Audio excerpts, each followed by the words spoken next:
मंडळींनो नमस्कार. युवराज beyond Fortune या चॅनलवर आपलं सहर्ष स्वागत आहे. आज आपण एक विषय घेणार आहोत आणि विषय असा आहे जो राजकारणाशी संबंधित आहे की मनसेची युती सगळ्यांनाच का खुपते. म्हणजे बघा ना, लोकसभाच्या निवडणुका जाहीर झाल्या तेव्हापासून प्रत्येक पक्षाची अगदी जुळवाजुळव चालू आहे. मग कोणी कुठल्या पक्षातून आपल्याला मिळतोय का, जर मिळत नसेल तर त्याच्यावर काय दबाव प्रेशर आणून थोडंसं काय केलं तर तो फुटतो का, असं काहीतरी प्रत्येक पक्षाकडं याच नजरेनं बघतोय. म्हणजे आपण कुठल्या पक्षाला दोषी धरू शकत नाही, कारण सगळे या पक्षातून त्या पक्षात, त्या पक्षातून त्या पक्षात, ह्या सगळ्या बेरीज वजाबाक्या ह्या सगळ्या सुरू झालेल्या आहेत. आणि याचं अंतिम ध्येय, अंतिम उद्दिष्ट एकच आहे, ते म्हणजे लोकसभा निवडणूक आपल्या देशाची. आता झाले काय, काही दिवसापूर्वी तुम्ही पाहिलं असेल, माननीय राजसाहेब ठाकरे हे माननीय देशाचे गृहमंत्री अमित शहा यांना जाऊन भेटले. आता ठीक आहे, राजसाहेब ठाकरे यांचा पक्ष जो आहे तो प्रादेशिक पक्ष मनसे म्हणून आहे. BJPचे सर्वश्रुत आता सगळ्यांनाच माहिती आहे, अमित शहा यांना चाणक्य म्हणून ओळखलं जातं.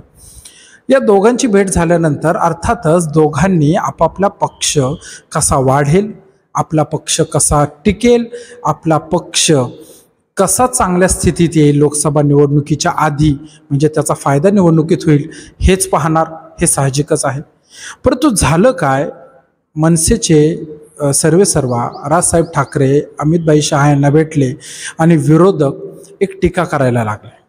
आता ही टीका काय करत होते, टीका ही करायला लागले की पहिले तर खूप त्यांना वाईट बोलायचे आणि आता जाऊन भेटले, गुपचूप भेटले, असं झालं तसं झालं. आता का मी काय मनसेचा कार्यकर्ता नाही किंवा काय नाही, परंतु एक सुजाण नागरिक म्हणून आपण जर विचार केला तर कोणता पक्ष कोणत्या पक्षाला भेटत नाही हो.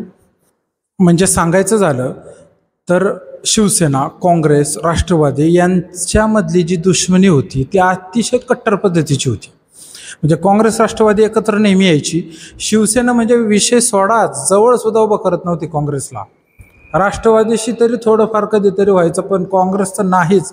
मग एवढ्या वर्षांचा वाद मिटवून तुम्ही 2019 साली एकत्र येऊन महाविकास आघाडी स्थापन केलीच ना. बरं, महाविकास आघाडी स्थापन केल्यानंतर तुम्ही एकत्र अजूनही आहातच ना आघाडी म्हणून. ठीक आहे, तुमच्यातले काही जण फुटून गेले, शिंदे गट वेगळा झाला, आदरणीय पवार गट वेगळा झाला, परंतु काही झालं तरी शेवटी विचारधारा एक नसताना सुद्धा एक राजकीय स्वार्थ म्हणा, एक वैयक्तिक स्वार्थ म्हणा, कुठेतरी निभाव लागला पाहिजे. या गोष्टींचा विचार करून आपणही, जे विरोधक बोलतात ते त्यांना सांगतो, आपणही आपल्या विचारांशी 1% जोडत नसलेल्या पक्षांशी आपण मैत्री करतोच की. मग नुसते राजसाहेब ठाकरे एकदा BJPला जाऊन भेटले फक्त, अजून तर काहीच त्याच्यावर निघाली नाही चर्चा, तोडगा नाही, मग तरी पण एवढं पक्षांना का खुपतं. आणि म्हणून यावर एवढंच आपण म्हणू शकतो की आपलं ठेवायचं झाकून पण दुसऱ्याचं बघायचं वाकून ही परिस्थिती निर्माण झालेली. म्हणजे प्रत्येकजण प्रत्येकामध्ये पक्षामध्ये जाण्याचा प्रयत्न करतोय. कुठंतरी मला या पक्षात तिकीट नाही भेटलं तर मी त्या पक्षात जाईन, त्या पक्षात तिकीट नाही भेटलं तर ह्या पक्षात जाईन. अशा पद्धतीनं ज्यावेळेस ह्या सगळ्या गोष्टी होतात, मग ह्या गोष्टी होत असताना फक्त एक मनसे फक्त एकदा BJPच्या वरिष्ठ नेत्यांना, केंद्रीय मंत्र्यांना भेटली तर एवढं काही त्यांच्यावर टीका झाली. तर मग त्या टीकेला मी ह्यासाठी हा व्हिडिओ बनवला की खरोखरच आपली मानसिकता किती पद्धतीने बदललेली आहे. म्हणजे आपल्या पक्षाने कोणाशी मैत्री केली चालते, पण दुसऱ्या पक्षाने कोणाशी मैत्री केली तर मग तुम्ही लगेच म्हणणार, बघा यांनी लाचारी पत्करली, बघा हे तर त्यांना शिव्या घालत होते, आम्ही म्हणत होतो ही B टीम आहे या पक्षाची. असं ABC असं टीम काही नसतं. प्रत्येक माणूस, प्रत्येक पक्षप्रमुख हा आपला पक्ष कसा वाढेल, टिकेल आणि आपल्या पक्षाला कसे चांगले दिवस येतील, आपला कार्यकर्ता कसा सत्तेत येईल हेच बघत असतो. आणि म्हणून मला असं वाटत नाही की मनसेने नुसती चर्चा करून काय वाईट केलं असेल. जर तुमचं 50-100 वर्षाचं वैर मिटू शकतं तर त्यांच्यात तर काही वैर नाहीच ना.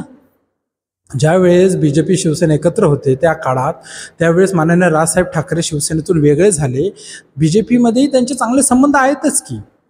पण तुमचे 50-100 वर्षापूर्वीचे वैर असलेले पक्ष तुम्ही आज मांडीला मांडी लावून बसताय आणि फक्त एकटे राजसाहेब ठाकरे फक्त एकदाच गेले भेटायला, तर काय लोकांना पोट सूट. आणि म्हणून सांगायचं तात्पर्य एकच आहे की जो पक्ष दुसऱ्या पक्षावर टीका करतो त्यांनी पहिला आपला इतिहास पाहावा, आपण कोणाशी बसलो हे पाहावं, आपण कोणाच्या मांडीला मांडी लावली ते पाहावं आणि मग दुसऱ्यावर टीका करावी. आणि म्हणून ह्या लोकसभेच्या निवडणुकीच्या आधी असे बरेच काही रंग दिसणार आहेत आपल्याला प्रत्येक पक्षाचे. परंतु याच्यामध्ये सुजाण नागरिक म्हणून एकच विचार करायचा, द्वेषाचं राजकारण करायचं नाही. कुठलाही पक्ष कोणासोबत गेला तर तो आपला पक्ष वाढवण्यासाठी टिकवण्यासाठी गेलेला आहे, एवढाच विचार आपण नागरिक म्हणून करायचा आहे. कुठंतरी आपल्या विचारांची उंचीही मोठी करायची आहे. आणि म्हणून ज्यावेळेस विचारांची उंची तुम्ही मोठी कराल त्यावेळेस एक मतदार म्हणून तुम्ही नक्कीच जागरूक राहाल. कोणीही सांगण्याची आपल्याला गरज नाही. आणि म्हणून कुठंतरी या गोष्टींना खतपाणी घालू नका, आपले विचार मोठे ठेवा. आणि असे पक्ष एकमेकांना भेटतच राहतील, तो त्यांना अधिकार आहे. जसा आपल्याला मतदार म्हणून कोणाला मतदान द्यायचा आपल्याला अधिकार आहे, तसाच पक्षप्रमुखांना कोणाला भेटायचं की न भेटायचं हा आपला अधिकार आहे. आणि मग विरोधक, सांगायचं तात्पर्य विरोधक हे टीका करतात त्या कितपत योग्य आहेत, कारण पहिलं आपण आपल्याकडं पाहावं मग दुसऱ्याकडं पाहावं. आणि म्हणून अशा प्रकारे अनेक युत्या अजूनही घडू शकतात, अनेक युत्या अजूनही बिघडू शकतात. कोणाची युती, कोणाची आघाडी, आपण मतदार राजा, आपण फक्त बघत राहायचं. पण ज्या वेळेस वेळ येईल त्यावेळेस प्रत्येक पक्षाला दाखवून द्यायचं, एवढं मात्र नक्की. युवराज बियॉन्ड फॉर्च्यून चॅनलवर असेच नवीन व्हिडिओ येत राहतील. तोपर्यंत पाहत राहा, लाईक करा, शेअर करा आणि सबस्क्राईब करा युवराज बियॉन्ड फॉर्च्यून या चॅनलला. तोपर्यंत धन्यवाद.